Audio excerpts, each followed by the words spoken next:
You were part of probably a Fight of the Year candidate, Caleb, David Benavidez. You know, man, I still haven't seen it. Bro, oh, man. Everybody's telling me how good of a fight it was. I only seen it live. It's a fucking classic. But they're watching it. I'm saying to myself, wow, this is a good fight. But I have not seen it, man. I gotta like be in a certain mood to look at that fight. That fight, man, that was a tough night, man. But I'm not happy with the result, but I'm very proud of Caleb. I'm very proud of him, man. You ask Ryan Garcia how bad them body shots hurt. You get hit in your liver. Caleb got hit with one, man. That joint stuck to him, and he, I still can't believe he didn't go down, because I seen it. When you know a kid's body and you're around them like that all the time, you see it. David put one down there at the end of the 6th round, and man, he stood up, man. It changed the course of the fight, but he stood up. So I'm proud of the kid, man. I just really am. I'm very, that's all I could say, man. I'm like a proud uncle, big brother, or whatever. David Benavidez is a monster, and he might be one of the 10 best fighters in the world, and my guy stood up. I thought he won 5 or 6 rounds. I did, man. I don't think I'm not saying that the judges got it wrong, because if anybody had to win, I honestly would say David. You know what I mean? But I feel like if you score the rounds individually and don't score it as one big thing, or who closed the strongest, a fight don't work that way. Round 1, you turn your card in. Round 2, you turn your card in. Round 3, you turn your card in. I think if you go by that, Caleb might have won 6 rounds. You know what I mean? David finished stronger. He hurt Caleb more than Caleb hurt him. That don't necessarily mean he won mathematically more rounds. But if I had to pick a winner, I would say David. I think 7-5 is fair. I had a 7-5. I could live with that. Fight. I can live with that. I can't live with 9-3. I can't live with that. 9-3, I don't even want to say nothing. Caleb dominated the first half. It was the tale of 2 fights. Caleb dominated the first half. David dominated the second. Caleb might have snuck and won in 7-4-12. Watch him close. I thought he won the 12. I'm just telling you. He might have snuck and won those rounds, but when the momentum and the cut and how everything was looking, it was like an avalanche effect. You know what I'm saying? I think the cut, people start scoring blood, they start scoring body language. Watch the 7th round and the 12th round. I was watching the rounds like. See, now you gonna have me watch it over. Okay. Watch the 7th round. So 8 through 11, David was rolling. I ain't gonna hold that. But 7 and 12, Caleb did some good work in those rounds. But listen, better man won the fight that night, and you got to live with that. David was the better man by a little bit that night. He won the fight. He fought a great fight. He showed a lot of poise. He showed maturity. That's maturity, because he was losing, and he stayed calm under the fire. But Ryan Garcia, he didn't show the maturity. He abandoned his game plan within 3 minutes. So that's the difference in the two. You know what I mean? David's a hell of a fighter. I've always said it. I never got into the, people going, well, he's slow and his legs is this. I'm like, no, that boy can fight. Bro, we got a fight on our hands, and we train like it. And Caleb trained his mind in that fight. His mind, we went over, not breaking and not submitting to a guy's will, and not letting a guy break your will. Because a lot of these stoppages, unless you get hit on the chin and go out cold, a lot of them stoppages don't be like, it don't be that a guy can't get up. It's like he loses will, like he gets beat down. You know what I mean? It's a little different than a guy hitting you on the chin and putting you to sleep. So, and if you don't hit on the chin and put to sleep, a lot of times you lose your will to keep fighting. And that was a fight where Caleb never lost his will. He kept trying to win.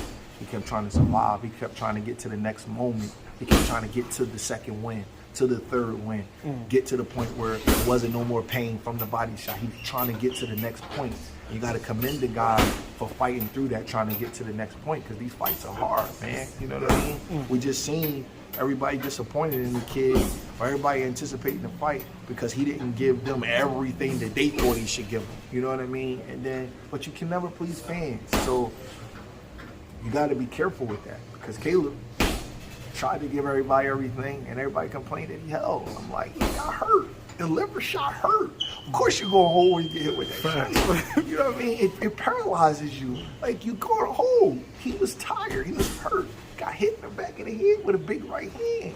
got elbowed. He got cut. Yo, that big kid don't stop. Yeah, He just don't like, stop what punching. you do? Like, you want him to just go like this and just shell up and let the guy knock him out, or do you want him to keep trying to survive and hold and wear David out? And because guess what, David got tired too. We both got tired. He don't stop. He a dog, but he got a little bit fatigued. Because if he wasn't fatigued, he'd have finished Caleb. You know what I mean? So you can't please everybody, man. But from being there live, I thought it was a great fight, but I don't like to say that because you're looking at it from a slanted view because you're in the middle of it, you know, and it's a lot of excitement. But I've been told by a lot of people that I respect that it was a hell of a fight. And I guess if you can't win the fight, you want to be in the fight of the year. So I guess that would. I know Caleb probably don't want to be in the fight of the year, but you know, I guess you got to take that. Who knows? What's next? For Caleb? Yeah. I don't know, man. You know, I talked to him a few times, but I told him I was proud of him. I think he's going to just spend some time with his family because we had hard camp last summer, then we fought Darrell in October, and then we start camp in January. We didn't have a lot of time off. We only had 2 months off with our family, and then we grinded all the way through to March. So I said, he got a little baby, man. I don't even, maybe like 8 months. Maybe 7 months, I don't know, but I'm sure he wants to spend some time with his baby and his wife. You know, just live like a normal person before he gets back in there. I don't have no control over who he fights. You know, they ask me my opinion, and I tell them, but I don't really pick his opponents. I'm gonna guess that it's probably gonna be somebody a little lesser, you know, and then go back and with one of the big names. You know, like that's what I'm just guessing. You know what I mean? Because he's sandwiched Canelo and Benavidez with Anthony Darrell, which is easy to look back on, but he was a top 5 ring rated guy. Yeah. So he's been, you know, that's Benavidez and Canelo, and even Darrell. That's tough fights. 3 multi-world champions, Yeah. multi-time world champions. So it's not easy fights. So I suspect maybe somebody like me, but who knows, man? Caleb,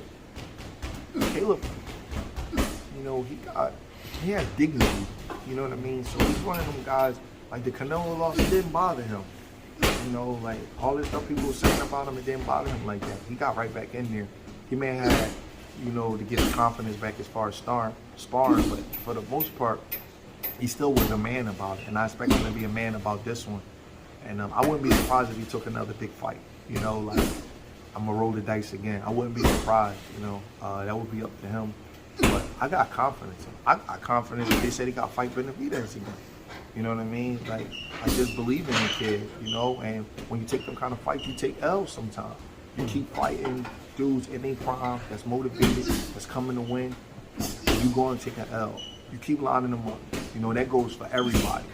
You know what I mean? You keep lining them up. You'll have one of them nights where you might not be on your game 100%. And the other guy might be on his game, or another guy's style throw you off. As great as Benavidez is, you know, let's see him fight. Morrell, Canelo, Plant, Charlo, all back to back to back to back. You keep fighting them top guys like that, you'll have a bad night. The human body is a human body for a reason. You know what I mean? You're not going to be perfect every time you fight. David, you know, it takes a lot for him to get in shape because the way he fights. So, you know, he could spend something in camp, you know, so you never know with these kind of fights. But I would suspect Caleb might take a lesser guy, and then I expect him to go right back in there. He likes the big fights, you know, so we'll see. I'm waiting for the call, but right now, man, I just spent 2 back-to-back 10-week camps with Caleb. So right now, you know, I got other guys that's going, so I don't expect for him to be going, you know, until the fall or the winter. Okay.